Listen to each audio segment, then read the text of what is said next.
แล้วบนแล้วพี่น้องเอ้ยนากันเนาะนี่มาชมบรรยากาศพี่น้องเนาะนาคิมบ้านเนี่ยพี่น้องเอ้ยเจ้านั้นยังบ่แล้วอยู่เนาะเพราะว่าเขาดำ2-3 คนเนาะส่วนนาเอาเรียบร้อยพี่น้องเนาะพาพี่น้องมาเดินชมเนาะลุงอึ่งช่วงนี้กาบ่ได้คอยลงคลิปปันใดเนาะพี่น้องฝนตกเนาะนี่ท้องฟ้ายังครึ้มอยู่เนาะบ่คอยได้ลงคลิปพี่น้องเนาะก็พาพี่น้องมาเลาะส่งงานเพิ่นหน่อยหนึ่งเนาะส่งงานเพิ่นหน่อยหนึ่งมาชมบรรยากาศเขตนาแคมบ้านลุงอึ่งเนาะเห็นเนาะพี่น้องเนาะโอ้แต่แล้วเนาะพี่น้องฝนมาดีวังช่วงนี่แหละพี่น้องเนาะช่วงวังทิศหลังนี่แหละเนาะพายุเขาเนี่ยไทยก็ได้ดำเนาะตรงหน้ากาก็เริ่มมีสีเขียวเนาะบางจุดเนาะ เป็นบรรยากาศแบบบ้านๆทางสปป.ลาวพี่น้องเนาะให้พี่น้องมาชมเนาะ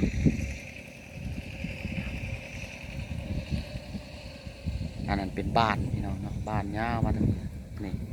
เห็นบ่ขนำหนองปลาเนาะพี่น้องเป็นบ่อปลาที่อยู่ในนาเนาะพี่น้องเนาะจิมมี่โอ้จิมมี่นี่เนาะมาเนี่ยเถียงนี่แหละพี่น้องเนาะบรรยากาศเมื่อนี้กาลมแบบวอยๆพี่น้องเนาะลมแบบพายุเขาอันนั้นเนาะคนหากระเซาตกเนาะคนหากระเซาตกพอดีลุงอึ่งมาพาเพื่อนๆมารับชมเนาะบรรยากาศเขตสปป.ลาวเนาะพี่น้องเนาะเดี๋ยวเขาดำหน้าให้ใหญ่เลยพี่น้องเลยเบิดเป็นรอยมัดก้าคนได้เนาะให้ตัวคนดำนี่เนาะเขาก็กำลังได้น้ำบางช่วง2 ทิศนี่แหละพี่น้องเลยเนาะนี่กอไผ่บงพี่น้องพอได้เก็บกินอยู่นะพี่น้องเนาะพอได้แก่แต่กา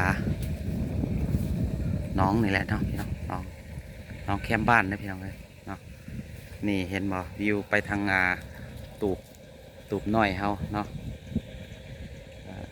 ตูบน้อยเฮาเนาะตัวนี้กาสีดำเข่าใส่แหละครับให้ปลามันได้ขึ้นมาลินเนาะพี่น้องปลามันได้ขึ้นมาลินนะอันนี้พ่อใหญ่รัดเพิ่นเอาขี่ควายลงมาใส่เพื่อให้ปลามันขึ้นมากินเนาะปลามันขึ้นมากินนะประมาณนี้แหละพี่น้องเนาะท้องฟ้าครึ้มมันนี่เนาะเช้านี้ก็มีฝนลิ้นอีกเนาะโอ้ทางนั้นเขาก็ดำอยู่พี่น้องเนาะไกลเฮาพุ่นแหละเนาะอันนั้นเป็นวัดป่าได้พี่น้องเลยเนาะก็พามาชมบรรยากาศบ้านๆพี่น้องเนาะบ้านนี่เห็นบ่โอ้เป็นตาคักขันยามนี่เนาะมันเขียวเด้อพี่น้องเนาะจะคักอยู่เนาะนี่ก็มาเขียบเนาะมาเขียบน้อยนาเนาะคนพี่น้องชาวไทยเพิ่นเจอน้อยนาเนาะเฮากับพาพี่น้องมาเลาะชมบรรยากาศเนาะไก่เทียงเฮาเนาะเขาก็กำลังสีเขียวพี่น้องเนาะมันได้น้ำได้ทีเนี่ยเนาะอยู่ไซก็มีแต่น้ำเบิดบาดเลยเนาะพี่น้องเนาะวังเดือนก่อนๆแรงพี่น้องเลยเนาะแรงให้กอหัวสิงไข่เนาะต้นมะเขียบพี่น้องเลยเนาะแต่ว่าเบิดแล้วมะเขียบก็ได้เนาะถือว่าภัยมักแบบสงบกับลงมานอนอยู่พี่แล้วพี่น้องเนาะนอนอยู่เทียงไห่เทียงนาพี่แล้วเนาะอันนี้ห้องน้ำเรายังไม่ทันได้เห็ดเนาะตัวนี้เนาะเด้พี่น้องบรรยากาศเทียงนาหน่อยเนาะ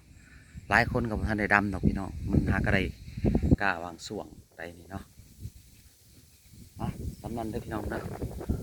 พอกันไปในคลิปหน้าขอบคุณทุกเลิฟทุกกำลังใจด้วยที่เข้ามาหับชมเด้อ